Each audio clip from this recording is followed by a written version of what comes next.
A statement issued by the EU's foreign policy chief, Catherine Ashton, said she was deeply concerned over recent settlement-related activity in East Jerusalem and the recent unrest in Silwan.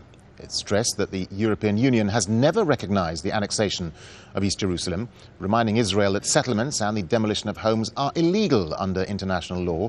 They constitute an obstacle to peace and threaten to make a two-state solution impossible. Sherine Tadros visited those families whose homes are threatened by Israel's demolition plans. The latest battlefield in the fight for land being waged on Palestinian residents of East Jerusalem. Weeks of sporadic clashes in Silwan between police and Palestinians are becoming more intense. On Sunday, after a minor incident involving Palestinian children cursing guards protecting Jewish settlers, the Israeli police, backed up by helicopters, raided the neighbourhood, injuring several Palestinians. Ahmed and his 8-month pregnant wife were inside their home next door to a settler house when the police suddenly attacked. They broke the door down and threw gas canisters into the house. We couldn't get out. 4 children fainted from the gas, and so too did my pregnant wife. We're expecting more violence. Silwan is a Palestinian neighbourhood near Jerusalem's old city. Jewish settlers are increasingly encroaching on the land.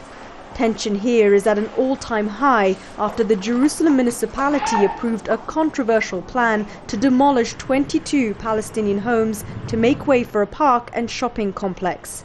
The scheme still needs final approval, but settlers are taking the law into their own hands.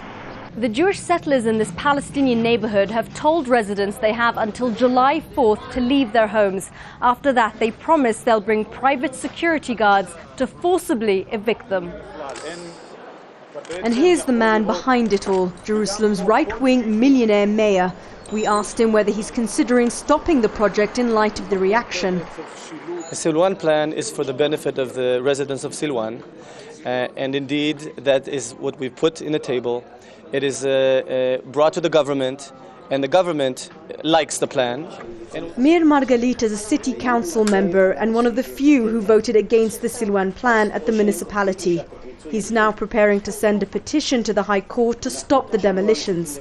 But there are even more pressing issues, not least this map showing the latest version of the so-called Jerusalem Master Plan. Sources say it's soon to be approved. Its goal to extend Jewish presence in Jerusalem. Space has also been set aside for new Palestinian neighbourhoods, but that's purely cosmetic, says Margalit, because Palestinians won't be able to get building permits. The major problem is that you have to prove ownership on the land. To prove ownership, you have to bring a document from the National Land Register.